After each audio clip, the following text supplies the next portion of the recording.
Morning বন্ধুরা, কেমন আছো সবাই? আশা করি সবাই খুব ভালো আছো, আর আমিও খুব ভালো আছি। তো চাটা খাওয়া হয়ে গেল, আর পিঠটা এত ব্যথা করছে না, সম্ভব ব্যথা করছে, থাকতে পারছি না। পিঠটা প্রচণ্ড পরিমাণে ব্যথা করছে। আমি স্নান করে আসলাম, আর কালকে রাত্রে না মাথায় তেল লাগাতে ভুলে গেছি, তাও শ্যাম্পুটা করলাম। কেন শ্যাম্পুটা করতেই লাগতো, আজকে বুধবার, কালকে আবার বৃহস্পতিবার, কালকে আবার শ্যাম্পু করতে পারবো না, তাই এর জন্যই। আর ওইদিকে বসে দিয়েছি ভাত, আর বাবু গেছে হচ্ছে সাঁতারে। বাবু সাঁতারে গেছে, আর এইখানে দেখো এই যে শাক দিয়ে গেছে পাশের বাড়ির থেকে, কতগুলো শাক দিয়ে গেছে দেখো। পাশের বাড়ির থেকে এক বাড়ির থেকে শাক দিয়েছে, আর এক বাড়ির থেকে দিয়ে গেছে হচ্ছে ওই যে এঁচোড়। ওখানে দেখো ওই যে এঁচোড় রাখা, এক বাড়ি থেকে শাক, এক বাড়ি থেকে এঁচোড়। তো কী রান্না করবো? শাকটা তো কাটবো অবশ্যই, এঁচোড়টা আজকে করবো কিনা সেটা দেখতে লাগবে। চলো আমি শাকটা কাটি। হ্যাঁ, তো এই যে দেখো আমি শাকগুলো কেটে নিলাম, যেটা তোমাদেরকে দেখালাম যে পাশের বাড়ি থেকে দিয়ে গেছে।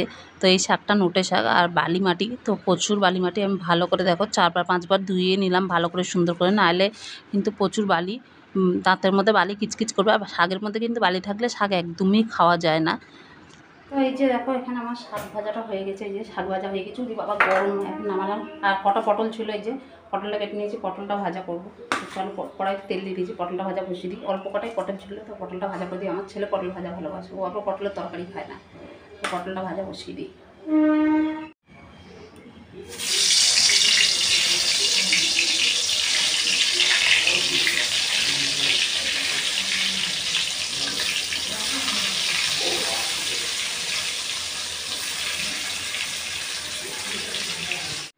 তো আমি রসুন দিয়ে শাকটা ভাজলাম, আর একদম টাটকা শাক ছিল, তো শাকটা একদম নরম হয়ে গেছে, মানে একদম গলে গেছে যাকে বলে, একদম সুন্দর মলমের মতন গলে গেছে শাকটা। আর কয়েকটা ছিল পটল, তো পটলগুলো ভেজে নিচ্ছে। আর আমার ছেলে পটল ভাজাটা ভালোবাসে, ও কিন্তু পটলের তরকারিটা ভালোবাসে না। তাও পটল ভাজা ভালোবাসে বলতে, এর মধ্যে যদি একটু বেসন মাখিয়ে আর হালকা করে বেসন বা চালের গুঁড়ো মাখিয়ে ভাজা যায়, একটু মচমচা হয়, সেটাও খেতে আরও বেশি ভালোবাসে। তা যাই হোক, এখানে দেখো পটলটা ভেজে তেলটা উঠিয়ে নিলাম, আর একটু তেল কড়াইয়ের মধ্যে রেখে দিলাম। এই তেলে আমি করে দেবো, এই তেলে আমি দেবো ডাল সম্বার। তো এখানে দেখো আমি শুকনো লঙ্কা দিয়ে দিলাম, আর হচ্ছে সর্ষে ফোড়ন দিয়ে দিলাম। আর এর মধ্যে দিয়ে দেবো কাঁচা আম।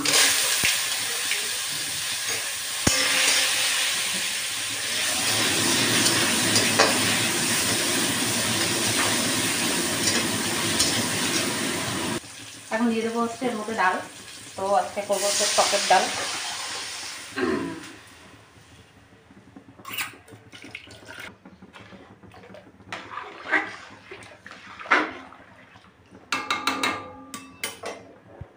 এর মধ্যে তেল দিয়ে দিয়েছি, তার মধ্যে দিয়ে দিয়েছি কালো জিরে ফোড়ন।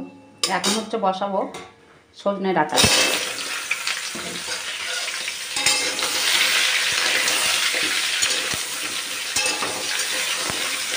সজনে ডাঁটা বসিয়ে দিই। তো ওইদিকে দেখো পটল ভাজা, শাক ভাজা, টকের ডাল আর সজনে ডাঁটা। তো এই গরমে তিতর ডাল, টকের ডাল, সজনে ডাঁটা এগুলো খাওয়া আমাদের শরীরের পক্ষে খুবই ভালো। টক খেলে তো শরীর ঠান্ডা থাকে, জানোই তোমরা যে শরীরের পক্ষে এই গরমের সময় যত টক খাবে তত ভালো।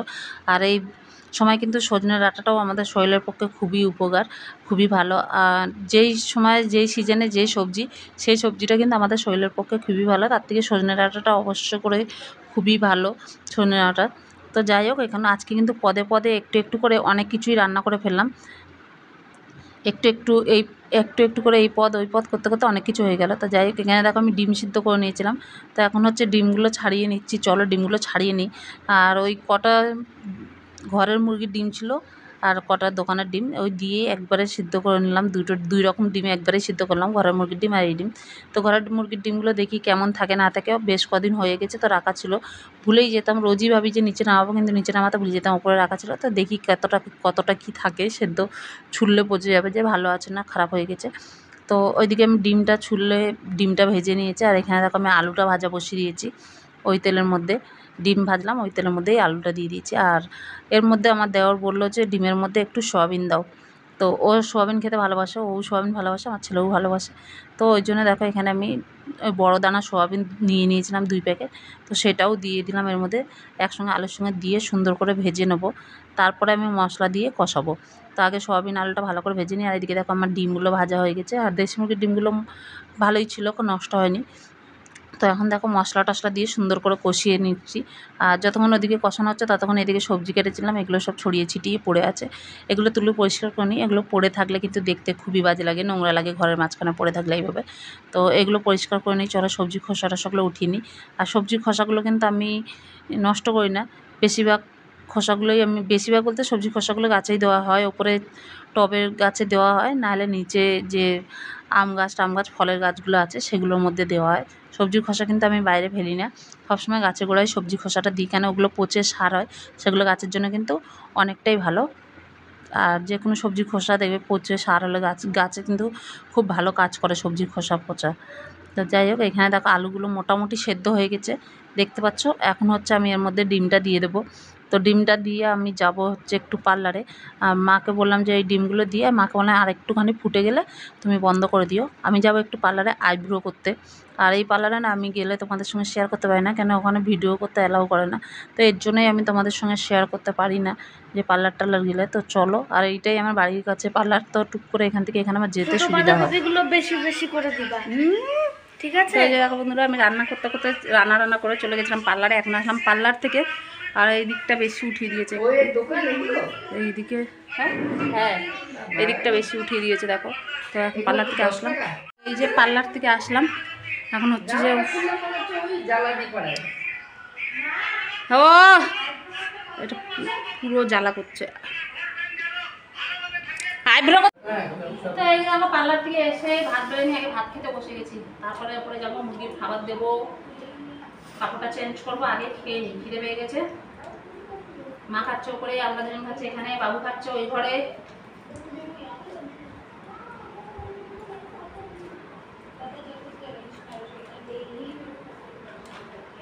শাকটা একদম ইয়ে হয়ে গেছে, মুলায়ম নরম মলমের মতো হয়ে গেছে। তো এই যে দেখো পার্লার থেকে এসে হাত পা ধুয়ে, হাত মুখ ধুয়ে আগেই খেতে বসে গেছি, কেন বলো তো প্রচণ্ড খিদে পেয়ে গেছিলো। এখন বাজে হচ্ছে 1টা, প্রচণ্ড খিদে পেয়ে গেছিলো।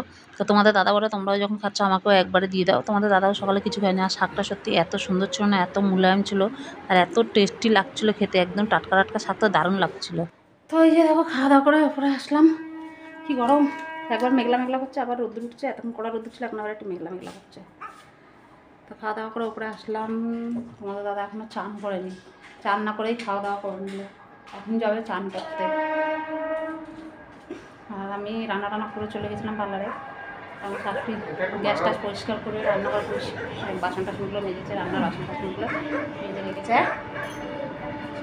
ফ্যান ফ্যান থাকবে না কেন দেখো। তো চলো আবার পরে তোমাদের সাথে কথা বলছি।